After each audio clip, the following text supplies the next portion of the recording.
महीने में जो है फौज की जो भर्ती निकली थी उसमें ट्राई करने के लिए चला गया। ये एक अंदर विश्वास था कि एक बार तू चला गया ना सेलेक्ट हो जाएगा। फादर को नहीं था कि यार नहीं एक बार ये 2 बार में 3 बार में सेलेक्ट होगा जाकर के, लेकिन मेरी माँ को भी जो है विश्वास था कि ये एक बार गया नहीं ये सेलेक्ट हो जाएगा। गया भर्ती करने, फिजिकल दे के आया, फिजिकल में सेलेक्ट हो गया। उसके बाद मेडिकल के बाद फिर रिटन टेस्ट हुआ, सेलेक्ट। और ये एक ऊपर वाले की जो है एक मेहरबानी रही होगी क्योंकि वो मेरे सपनों को पूरा करना चाह रहा होगा। मैं भर्ती हुआ तो ग्रेनेडियर रेजिमेंट में भेज दिया गया। उसकी तो अभी जो है 10th में 8th में जो है कहानियाँ पढ़ रहे थे, अब्दुल हमीद होशियार सिंह की कहानियाँ पढ़ी, उसी रेजिमेंट में मुझे भेज दिया। तो जो एक सामाजिक वैल्यूज होती हैं वो स्ट्रॉन्ग बनाती हैं एक इंसान को। तो हमारे रेजिमेंट की जो वैल्यूज थी वो वैल्यूज हमारे अंदर आई तो हम और स्ट्रॉन्ग हुए। और 1 साल की ट्रेनिंग लिया। ट्रेनिंग लेने के बाद फिर 18 ग्रेनेडियर्स के अंदर जो है पोस्टिंग मिली। उस समय वो कश्मीर वैली के अंदर ही थी यूनिट। वहाँ पहुँचे तो अपने साथियों के साथ बहुत कुछ सीखने को मिला। तो वहाँ पे ऐसे टेररिज्म के खिलाफ कैसे ऑपरेशंस करते हैं हम, कैसे उनको घेरना, कैसे मारना है, क्या करना है, पूरा जो है A to Z वहाँ से बहुत कुछ सीखला। धीरे धीरे समय व्यतीत होता रहा, अपने साथियों के साथ घुल मिल करके अपन जो है वो अपना जो डे टू डे लाइफ से वो व्यतीत हो रही थी। अचानक जैसे 1999 आया तो जनवरी और फरवरी 2 माह की मैं छुट्टी का आया हुआ था। तो ऐसा कोई माहौल ही नहीं था कि ऐसा भी कुछ हो जाएगा। उस 2 महीने की मैरिज, 2 महीने की जो छुट्टी थी उसी में मेरी मैरिज पक्की होगी।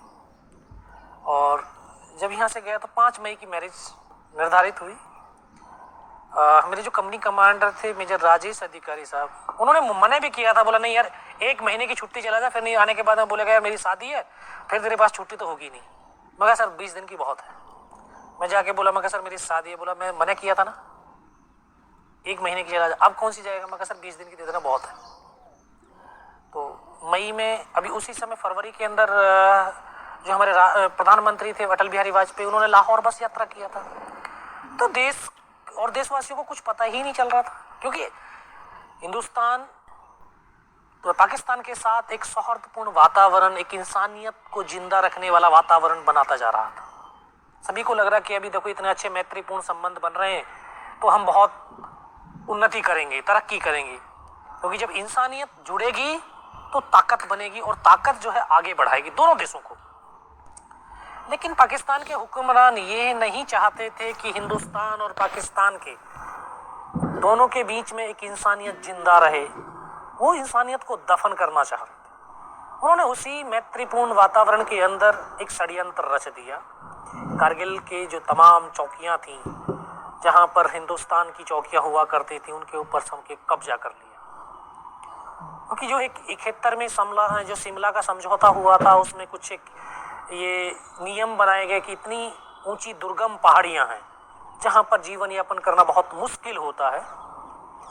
वहां पर विंटर के समय में तो और बहुत मुश्किल होता है कि दोनों सेनाएं विड्रॉल होकर के अपने अपने बेस कैंप में आ जाएंगी। तो हमारी सेना तो एक अनुशासन प्रिय सेना है हिंदुस्तान की, एक वेल डिसिप्लिन्ड सेना है। तो हमने उसी के हिसाब से, हमारी फौज नीचे थी लेकिन उनके अंदर तो कुछ दूसरा ही था। उन्होंने जाकर के हमारे पूरे पोस्टों को कैप्चर कर लिया। एक दिन मुझे स्वप्न दिखाई दिया था कि जैसे कोई हमारे नेशनल फ्लैग को लेकर के भाग रहा है और हमारे देशवासी जो है उसको जो सैनिक हैं उनको गोलियां मार रहे हैं, वो हमारे सैनिकों को मार रहे हैं। इस तरह का एक स्वप्न दिखाई दिया। तो मैं घर में शेयर किया कि मैं इस तरह का जो है एक स्वप्न दिखाई दिया है, कुछ ना कुछ हुआ। तो सभी बोले यार नहीं तू कश्मीर में रहता है ना, वहाँ पे गोलियां चलाता रहता है तो इस तरह से तेरे जो वो दिमाग में वही बैठा हुआ वही चीज़ है। लेकिन जब जम्मू पहुंचा तो वो जो स्वप्न दिखाई दिया वो बिल्कुल सच हुआ। क्योंकि जम्मू पहुंचते ही मुझे पता चल गया कि जो मेरी बटालियन जो कश्मीर वैली के अंदर थी उसको वहां से उठा करके द्रास सेक्टर में भेज दिया। और यहाँ पे क्योंकि अनाउंस हुआ कि जो 18 ग्रेनेडियर्स के बंदे हैं वो जल्दी से जल्दी अपने डॉक्यूमेंट जमा करें, उनकी यूनिट वहां से मुंह करके वहां चली गई, उनको बंदों की बहुत ज्यादा बड़ी आवश्यकता है। पूछताछ किया क्या हुआ, नहीं नहीं कुछ नहीं, वहां पे जो ना वो चल रहा है। तो जैसे जैसे जानकारी मिली तो एक मेरा तो जो है दिली सपना था, आज वो सच हो रहा था। ये तो बहुत बड़े मेरे लिए प्राउड की बात थी, एक खुशी की बात थी। मैं सोच रहा था कि जल्दी से जल्दी कब यूनिट में पहुंचूं, लेकिन 2 दिन के बाद मैं जब यूनिट पहुंचा तो यूनिट जो है उस समय द्रास सेक्टर में तोलोलिंग पहाड़ी के ऊपर लड़ाई लड़ रही थी। तो उसी दिन बटालियन का मूवमेंट हुआ तो एक हमारा जवान को हेड शूट हुआ था, उसकी डेड बॉडी नीचे की तरफ आ रही थी। जो एक हमारा फौज में एक संबंध होते हैं, आपसी संबंध, इंटर रिलेशंस में होते हैं, वो एक परिवार की तरह होते हैं। और परिवार में अगर किसी भी नुमाइंदे को कुछ चोट लगती है तो बाकी के परिवार के सदस्यों का खून खौल उठता है, वो जो लगाव है, अपनापन है। अभी जब हमने अपने साथी को देखा इस अवस्था में, अभी हमें लगा कि यार इसका बदला लेना है। तो उसी दिन हम 15 जवान छुट्टी काट करके गए थे। तो हमें एक साथ तो ऊपर भेजा नहीं, तो हमारी 2 कंपनियां, एक रिस से चढ़ी, 2 कंपनियां इस तरफ से चढ़ी, ताकि जो मल्टीपल अटैक हो सकें और हम दुश्मन की ताकत को बांट करके आसानी से कब्जा कर सकें। क्योंकि जो वहाँ पे इंफॉर्मेशन थी, वहाँ पे ये थे कि टेररिस्ट हैं 4 या 5, जो शुरुआती इंफॉर्मेशन थी। तो उसी इंफॉर्मेशन में जो है इधर से चढ़ रही थी, तो इधर वाली जो पार्टियां थी, 2 कंपनियां थी, उनके पास फाइटिंग पोर्टर्स नहीं थे। तो एक इंसान को कोई भी काम मिले, कोई भी, उस काम के ऊपर अगर वो फुल एफर्ट लगाता है, अपनी शरीर की जो आंतरिक शक्ति है उस शक्ति के साथ में उस काम को करता है, तो वो काम बहुत आले दर्जे का होता है और वो काम ही उस इंसान की पहचान बनाता है। मैं कोई ऐसा विशेष शक्ति लेकर के तो पैदा हुआ नहीं है, मैं तो आम लोगों की तरह ही आम ही इंसान हूँ। कोई मेरी कोई स्पेशल क्वालिटी नहीं थी जिस क्वालिटी के आधार के ऊपर मुझे सेना में अंदर भर्ती किया गया। नॉर्मल प्रोसेस के द्वारा जो है मैं भर्ती हुआ। लेकिन जो 15 जवानों को हमें एक काम मिला कि नीचे से ऊपर यार अम्युनिशन और राशन पानी लेकर के जाना, तो हम सुबह 5:30 बजे चलते थे और रात को 2:30 बजे ऊपर पहुंचते थे, जिसमें दुश्मन की आर्टिलरी फायर कर रही है, मोटर्स फायर आ रही है, उनकी गन्स का फायर आ रहा है, मौसम बिल्कुल खराब है। लेकिन इन सब के बावजूद हमें एक लगन लगी हुई थी कि जो ऊपर मेरा साथी बैठा है वो इसलिए फायर कर रहा है क्योंकि हम उसको अम्युनिशन दे रहे हैं, वो हमारे सीने को सेफ रख रहा है, तो हमारा दायित्व तो बनता है कि उसकी पीठ को सेफ रखें। तो इसी उससे एम से हम जो है 22 दिन तक कंटिन्यू चले, और 22 दिन कंटिन्यू चलने वाले सिर्फ हम 3 जवान ऐसे थे जो लगातार चलते रहे। हम 22 दिन के अंदर हम तीनों जवानों की एक पहचान बनी कि ये तीनों जो जवान हैं इनका फिजिकली और मेंटली बहुत स्ट्रांग है, तो इनको एक अलग विशेष टुकड़ी के अंदर शामिल किया जाए। तो तोलोलिंग पहाड़ी के ऊपर 22 दिन में बाद 12 जून 1999 को बटालियन ने 2 ऑफिसर, 2 जूनियर कमीशन ऑफिसर और 21 जवानों को खो करके 12 जून को पहली सफलता के रूप में तोलोलिंग पहाड़ी प्राप्त करी थी। उसके बाद द्रास सेक्टर की सबसे ऊंची चोटी टाइगर हिल, उसका जो है एक और टास्क हमें मिला। तो बटालियन कमांडर ने बोला कि यार हमें एक और टास्क हिंदुस्तान की फौज ने दिया है और ये हमें मौका है कि हमारे वो जो 2 ऑफिसर, 2 जूनियर कमीशन ऑफिसर और 21 जवान जो शहादत दी है उनका बदला लेने का हमें एक और मौका मिला है, तो हम उनका बदला लेंगे। तो फिर उसके बाद उन्होंने टाइगर हिल की पूरी प्लान बनाया। प्लान बनाने के बाद सभी को बताया कि इस प्रकार से हमने लड़ाई लड़नी है, ये काम करना है, अगर इस प्लान से हम चलेंगे तो हम सक्सेस मिल सकती है। तो उसमें घातक प्लाटून, ये सबसे पहले राइट साइड वाला जो रास्ता था बिल्कुल खड़ी चट्टान थी 90 डिग्री की, जिस पे चढ़ना बहुत मुश्किल था क्योंकि उधर से दुश्मन बिल्कुल आश्वस्त होकर के बैठा था कि यहाँ से हिंदुस्तान की फौज चढ़ करके हमारे ऊपर हमला नहीं कर सकती। हमें वही रास्ता चुना गया। तो उस रास्ते पे चलने के लिए तो जरूरी था कि एक तो यंग जवान होने चाहिए क्योंकि ऑक्सीजन की कमी थी, मौसम की मार थी। फिर अगर हम जल्दी से जल्दी उस रास्ते को कवर कर लेंगे तो हमें सक्सेस आसानी से मिल सकती है। फिर अगर हमारे अगर हम जल्दी उस एरिया को कवर नहीं करते तो हमारा नुकसान ज़्यादा होगा।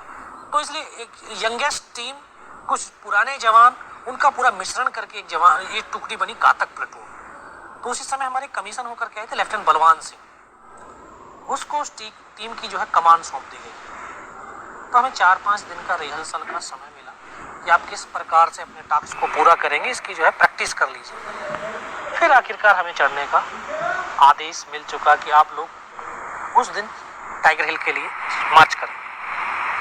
फिर हमने शुरू किया। तो उस पहाड़ी पर, क्योंकि ऊंचाई उसकी 16,500 फीट, रात को चढ़ सकते थे, दिन में नहीं।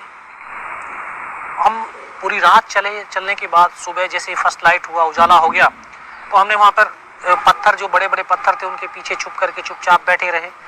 पूरा दिन उन पत्थरों के पीछे गुजारा। जैसे फिर अगली रात हुई, अंधेरा हुआ, फिर हमने चलना शुरू किया।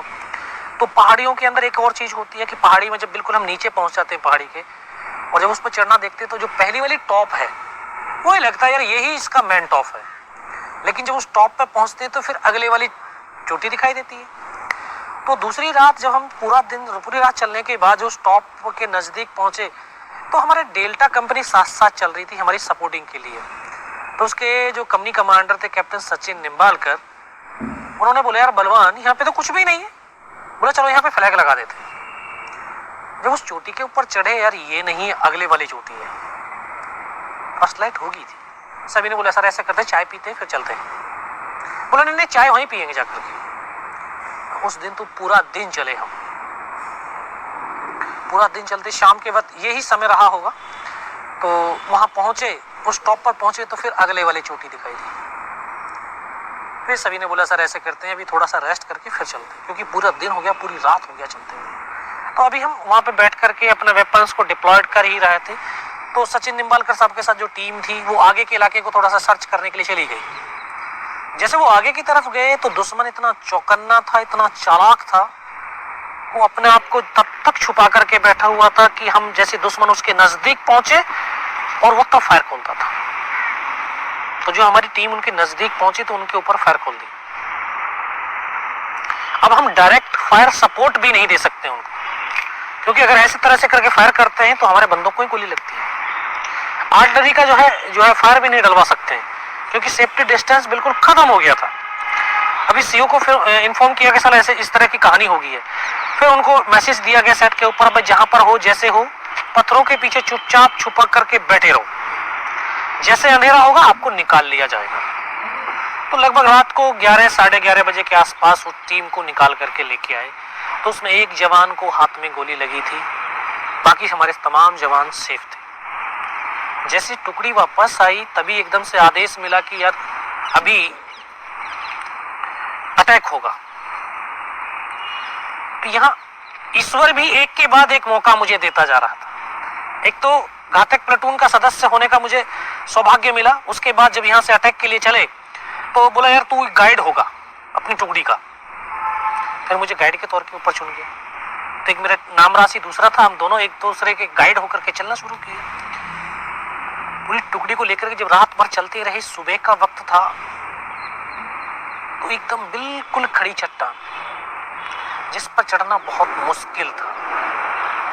तो जवान जो दूसरा, मेरे नाम का दूसरा योगेंद्र सिंह यादव था, तो वो काफी हाइट थी उसकी, 6 फुट था। मैं बोला यार यहाँ तो ये चढ़ नहीं पाएंगे। बोला नहीं ऐसे कर, तू मेरे कंधे पे पैर रख और ऊपर कहीं रस्सी बांध दे। मैं रस्सी बांधा। रस्सी बांधने के बाद हम एक एक करके चढ़ना शुरू किया। तो उनके दोनों तरफ बंकर्स थे उनके, लेकिन अंधेरे की वजह से तो हमें नहीं दिखाई दी, और शायद उस समय वो सो रहे होंगे बंदे भी। लेकिन जब हमारी आवाज हुई, पत्थर गिरे ऊपर से, तो शायद उनकी आंखें खुली होंगी और उन्होंने ऐसे फायरिंग खोल दिया। एक बंकर उसका इधर था, एक इधर था, तो इस तरह से ऐसे क्रॉस फायरिंग हुआ। तो हमारी टुकड़ी का रास्ता कट हो गया। हम केवल 7 जवान जब तक क्रॉस कर चुके थे, बाकी को फिर किसी को क्रॉस करने ही नहीं दिया उन्होंने। ऊपर पहुंचे तो 7-8 मीटर का बिल्कुल प्लेन, सामने 2 बंकर्स, उन्होंने हमारे ऊपर फायर खोला। हमने भी इधर से आधाधुंध फायरिंग खोला, लेकिन हमने उनको मार गिरा दिया। अब जो हमारा उनका फायरिंग चल रहा था, जो टाइगर हिल का टॉप था, 50-60 मीटर रहा होगा। तो 50-60 मीटर दूरी कोई ज्यादा दूरी नहीं।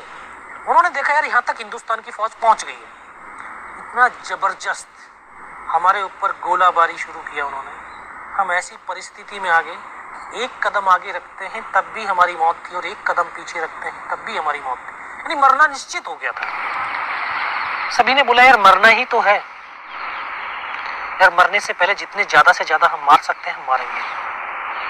और ये हमारे देश और हमारी सेना की सबसे बड़ी ताकत है कि हमारे सैनिक का जो शरीर चाहे गोलियों से छलनी क्यों ना हो जाए, उसकी आखिरी सांस क्यों ना बची हो, उसके शरीर की अगर एक भी बूंद बची है शरीर के अंदर, तब भी उसके जो है कदम दुश्मन की तरफ बढ़ते हैं, कभी पीछे की तरफ नहीं बढ़ते। ये हमारी भारत माता की मिट्टी में जन्म लेने वाले हर एक हिंदुस्तानी का जो है उसमें ताकत है। हम आगे की तरफ भागे, उनकी डेड बॉडी को निकाल करके मोर्चे से भगाया, फिर उनके मोर्चों से हमने लड़ना शुरू किया। में लगभग 5 घंटे हमें हो गए उनके साथ लड़ते। तो 5 घंटे में धीरे धीरे हमारा अम्निशन तो खत्म होना ही था। जब बहुत कम मात्रा में हमारे पास अम्निशन बचा तो हमने आपस में प्लान किया कि यार अगर हमारे पास अम्निशन ही नहीं होगा तो इस राइफल का हम क्या करेंगे, कैसे लड़ाई करेंगे। अभी जो भी अम्निशन है उसका एक ऐसा उपयोग करेंगे कि अब हम फायर बंद कर देते हैं, ताकि दुश्मन को लगे कि यार ये तो मर गए हैं, ये इनका अम्निशन खत्म हो गया, ये बाहर निकल करके आए पत्थरों से, तब हम फायर खोले ताकि हम ज्यादा से ज्यादा दुश्मन को मार सकते हैं।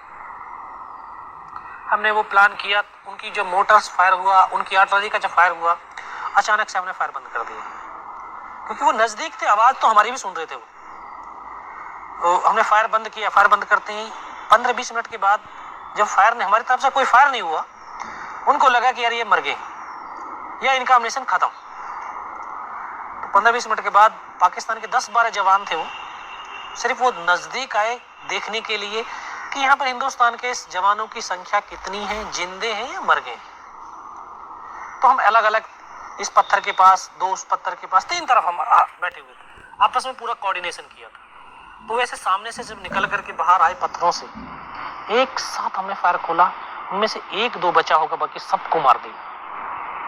अब हमारे पास अम्निशन हो गया, हमारे पास वेपन हो गया, फिर हमने उन्हीं का वेपन, उन्हीं का अम्निशन लेकर के फायरिंग करना शुरू किया। तो जो 1-2 जो बचा था, उन्होंने जाकर के अपने ऊपर जो कमांडर थे उनको बताया, क्योंकि फायर खोलते ही पता चल गया कि यहाँ पर 8-10 बंदे ही हैं। उन्होंने ऊपर जाकर के बता दिया कि हिंदुस्तान के वहां पर 8-10 बंदे हैं। तो विदिन 30 मिनट हमें संभलने का मौका नहीं मिला, 30 से 35 पाकिस्तान के जवानों ने दोबारा से हमला कर दिया। और हमला इतना जबरदस्त, जो भी उनके पास जितने भी वेपन थे, सभी वेपन्स का एक साथ फायर खोल दिया। हम जहां पर बैठे थे हम सर नहीं उठा सकते थे, जिसने भी सर उठाया उसका सर चला गया। काफी देर के बाद जब उन्होंने एकदम फायर बंद किया, फिर पत्थर फेंकने शुरू कर दिए, ग्रेनेड फेंकने शुरू कर दिए, धीरे धीरे अल्लाह अकबर के नारे लगाते हुए नजदीक आने लगे। तो हमने फिर भी फायर नहीं खोला, क्योंकि हमें पता था कि मैं फायर खोलूंगा तो मुझे मेरी लोकेशन जाहिर हो जाएगी और वो दूर से मुझे बर्बाद कर देगा। तो नजदीक आएंगे तब मैं फायर खोलूंगा। अब और नजदीक आते रहे, तो हमारे पास एक LMG थी, लाइट मशीन गन। वो उनको नजदीक से, जब नजदीक आए तो वो उनको नजर आ गई। जैसे वो नजर आया तो उनको सीधा उसी के ऊपर RPG का राउंड दाग दिया। वह LMG के जो बैरल थी वो डैमेज हो गई। उसको चलाने वाले जो जवान थे उनको भी पत्थर लगे आकर के। तो एकदम से वो छोड़ करके, ऐसे प्लेटून हवलदार इस तरफ बैठा हुआ था, हमारा एक हवलदार मदन, उसकी तरफ भागे। तो उन्होंने बोला यार मर गए सर, मर गए। तो वो आज भी उनके वो शब्द, मुझे आखिरी शब्द थे, आज भी याद ऐसे गूंजते हैं मेरे दिमाग के अंदर।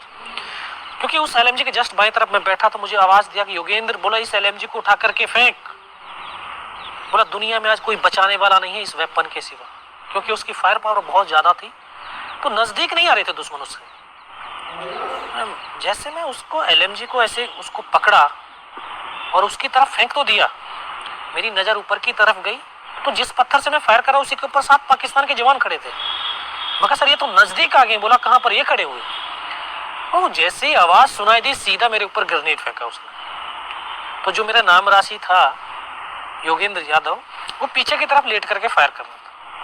तो उसको ग्रेनेड का एक टुकड़ा लगा, यहां से उसकी उंगली कटी, दूर जाकर के पड़ी।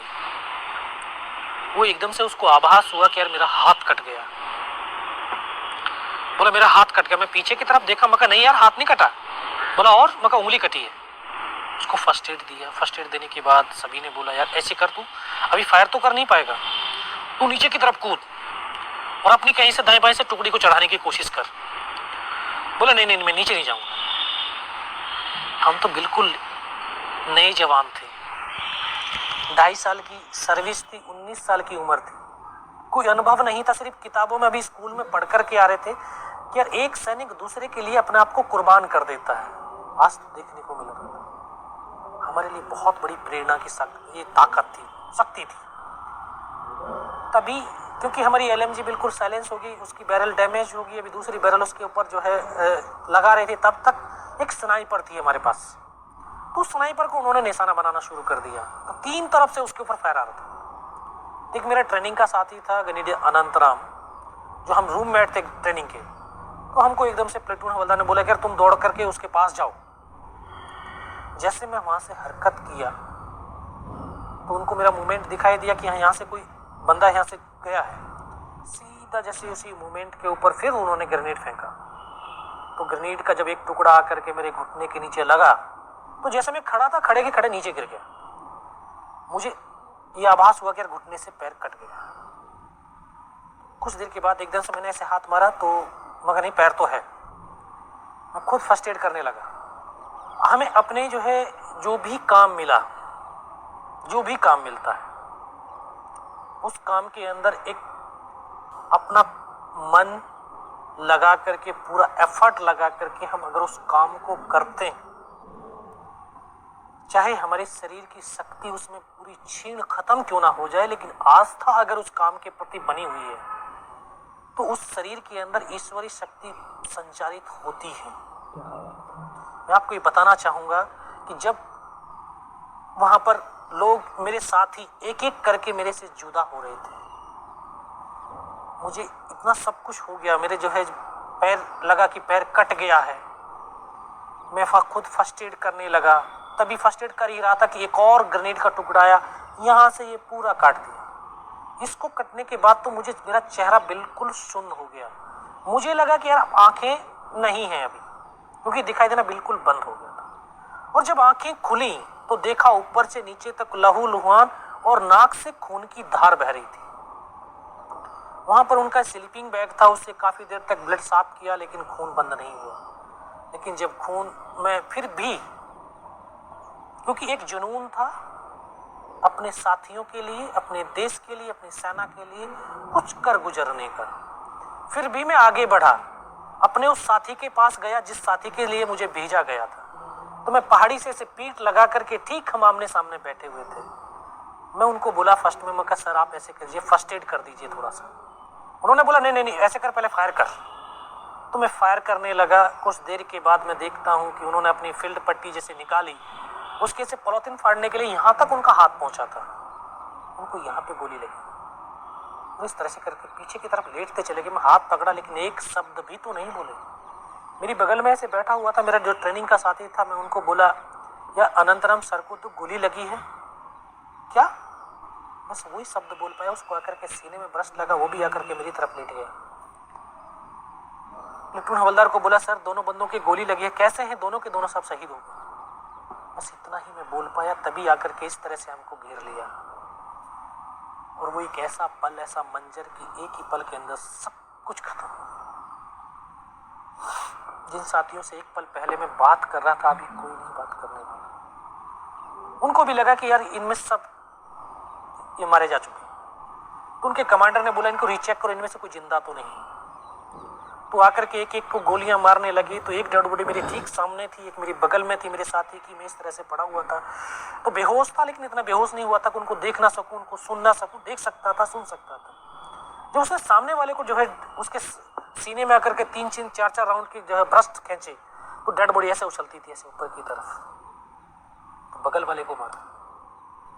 मैं इस तरह से पड़ा हुआ चुपचाप पड़ा था अपना। उसने आकर के फर्स्ट में यहाँ पर मारी मेरे गोली।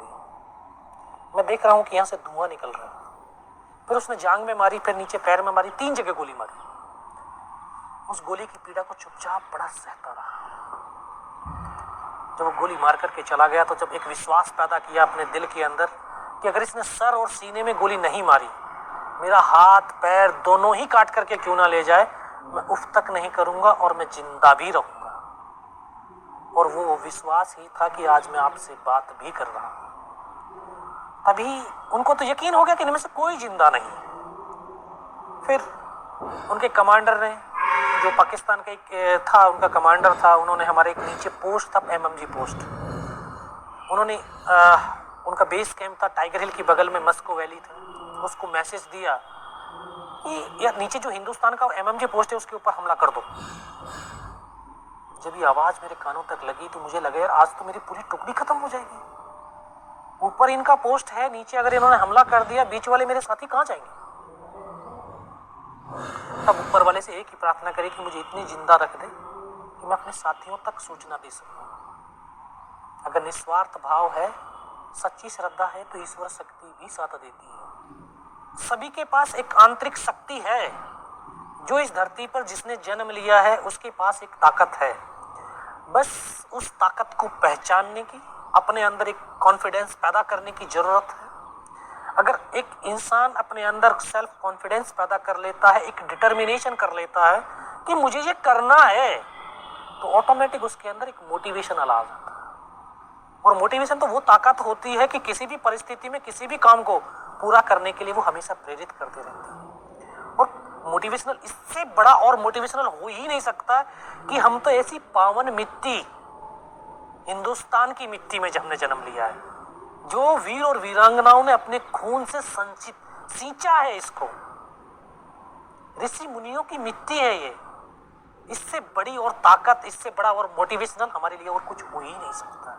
आत्मविश्वास और एक दृढ़ता ये थी कि जो मैं ये सोच रहा था कि यार मेरी आखिरी सांस तक मैं इस जमीन को नहीं छोड़ूंगा। 3 बार गोलियां मारी उसने, लास्ट उसने सीने पे भी गोली मारी। लेकिन जो अपने आप का जो समर्पण होता है, अपना समर्पण किसी चीज के लिए कर दीजिए, तो जो समर्पण का जो भाव होता है वो आत्मा से परमात्मा का जुड़ जाता है और वो फिर आपको ताकत देता है, वो आपको मरने ही नहीं देगा। तो शायद उसने जब गोली मारी तो यहाँ पर पर्स था, पर्स में भी गिलट के 5-5 रुपए के सिक्के और वो भी इकट्ठे कर दिए परमात्मा ने। लेकिन उस गोली के धक्के से तो मुझे आभास हुआ कि यार मैं मर गया हूँ। गोली तो अंदर नहीं गई लेकिन रिकोचित हो गई, लेकिन आभास हो गया कि मैं मर गया हूँ। उन्होंने जो पाकिस्तान के जो जवान थे उन्होंने हमारे साथ जो अमानवीय क्रूरताएं की, जैसे बूट की ठोकरें मारना, हमारी डेड बॉडियों के अंदर हमें गालियां देना, बहुत कुछ। फिर लास्ट में उनके कमांडर ने बोला इनके वेपन उठा लो। तो उनके एक जवान आया, दोबारा से जो है गोली मार रहा है, दूसरा वेपन उठा रहा है। फिर उसने वेपन जब उठाया तो यहाँ मेरी AK-47 ऐसे पड़ी हुई थी, उठा करके जब वापस मुड़ा तो मुझे अनकॉन्शियस हो गया था, मुझे लग नहीं रहा था कि मैं जिंदा भी हूँ। लेकिन जब उसका पैर मेरे पैर से शायद टकराया तो मुझे एकदम से लगा यार मैं तो जिंदा हूँ। तब एक ताकत अंदर से एकदम से आवाज आई कि अभी तक नहीं मरा तो अब मरेगा भी नहीं। मेरे पास एक हैंड ग्रेनेड बचा था, मैंने अपने धीरे से अपना हैंड ग्रेनेड निकाला, पिन निकाल करके उसके ऊपर ऐसे फेंक दिया। तो कोट के अंदर जो हुड लगा हुआ था, हुड के अंदर वो ग्रेनेड गिर गया। जो वहां पे गिरा तो उसको लगा कि यार कुछ गिरा है। उसने पीछे की तरफ मुड़ करके देखा, पीछे तो कोई मूवमेंट था नहीं। तो जब तक वो ग्रेनेड को निकाल पाता, ग्रेनेड फट गया। ग्रेनेड की फटते ही जो पाकिस्तान के दूसरे जवान थे उनमें एकदम से खलबली मची कि इनमें से कोई जिंदा है। कुछ बोले जिंदा नहीं, नीचे से फौज आ गई, क्योंकि जिसने 3 बार गोलियां मारी हो कौन कह सकता है कि जिंदा होगा।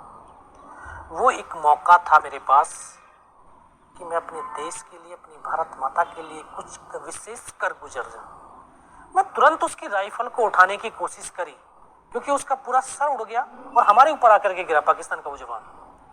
मैं उसकी राइफल को ऐसे पकड़ने की कोशिश करी, लेकिन ये हाथ तो हिला ही नहीं, क्योंकि इस हाथ की हड्डी निकल के पूरी बाहर हो गई थी। एक हाथ से राइफल को उठाया, वहां से फिर एकदम से उनके ऊपर फायर खोला, 3-4 बंदे और उनके मारे गए। फिर इस हाथ से पलटा खाया, दूसरे पत्थर से, तीसरे पत्थर से। जब 3-4 जगह से फायरिंग किया तो उनको लगा कि यार हाँ नीचे से रीइंफोर्समेंट आ गई है। फिर उनके हौसले पस्त हो गए, वो पैर उखड़ गए उनके और वहां से उनको भगा दिया। 3-4 मीटर तक रेंगता हुआ आगे गया तो देखता हूँ आगे जाने के बाद उनके सामने टेंट लगे हुए हैं, लंगर चल रहा है। उनके वेपन वहाँ पे डिप्लॉयड, क्योंकि मुझे इतनी भी समझ थी कि अभी हमारी टीम के बाद दूसरी टीम आएगी अटैक के लिए। अगर उस टीम को जो है जितनी ज़्यादा से ज़्यादा इन्फॉर्मेशन मैं दे सकता हूँ तो शायद उनकी कैजुअलिटी कम होगी। वो सब कुछ देखा और फिर एक पागलपन भी था। पागलपन था अपने साथियों को बचाने का, कि मुझे नीचे जाना है, किसी भी हालत में नीचे पहुंचना है, ताकि उनको सूचना दे दूं, उनके ऊपर हमला होने से पहले वो चौकन्ने हो जाएं, अपने आप को वहां पे बिल्डअप कर सके। फिर मैं वापस मुड़ करके जब अपने साथियों के पास पहुंचा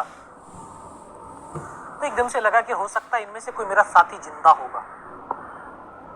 आकर के देखा तो किसी का पूरा सर फटा हुआ बाहर निकला हुआ था, किसी के पूरे फेफड़े बाहर निकले। एक को गोद में रख करके सिर को बहुत देर बैठ करके रोता रहा, बहुत देर बैठ करके, और रोते रोते संभाला। मुझे तो ये भी पता नहीं चल रहा था कि किधर हिंदुस्तान है किधर पाकिस्तान है, क्योंकि 2.5 साल की सर्विस थी, कुछ समझ में नहीं आ रहा था मुझे। बहुत देर संभालते रहे, लेकिन फिर बाद में धीरे धीरे जब गोली लगी हुई, बहुत टाइम हो गया था, शरीर के अंदर कंपन भी पैदा हो, ये लटक गया था टूट करके। हाथ इस हाथ को ऐसे बांधने की कोशिश करने लगा, लेकिन ये बंद भी नहीं पा रहा था। मैं सोचा कि यार कट गया, इसको तोड़ करके ही फेंक देता हूँ इससे अच्छा, क्योंकि बहुत ज़्यादा दर्द होने लगा था। इसको हाथ में झटका मारा, तोड़ने की भी कोशिश करी, लेकिन टूटा नहीं। फिर इसको उठाया, पीछे बेल्ट में फंसाया, कमर पे घेर के, फिर सोचता रहा कैसे करूँ, क्या करूँ। तो एकदम से ऐसी आवाज़ सुनाई दी जिसने बोला, बेटा इस नाले से नीचे की तरफ चला जा। मैं बिना कुछ सोचे समझे उस नाले से लुढ़क गया। वो लुढ़क करके जब नीचे पहुंचा तो एकदम ऐसे गड्ढा आ गया था। एक हाथ से पत्थर पकड़ करके लटका हुआ था। तब मुझे लगा यार मैं पाकिस्तान की तरफ आ गया हूँ। तो मैं देखा तो मुझे मेरे साथी नजर आए, उनको मैंने आवाज़ दिया तो वहाँ से दौड़ करके आए। उन्होंने देखा कंडीशन कि बचेगा नहीं। मैं उनको बोला कि यार मुझे कुछ नहीं हुआ, सिर्फ पोस्ट को बचा लो कैसे कर। ये दिन के 1-1:30 बजे का समय था, बिल्कुल मौसम साफ, धूप खिली हुई थी। सीओ को इन्फॉर्म किया गया कि सर इस तरह की कहानी हुई है। सीओ ने बोला इस लड़के को जल्दी से जल्दी मेरे पास पहुंचाओ।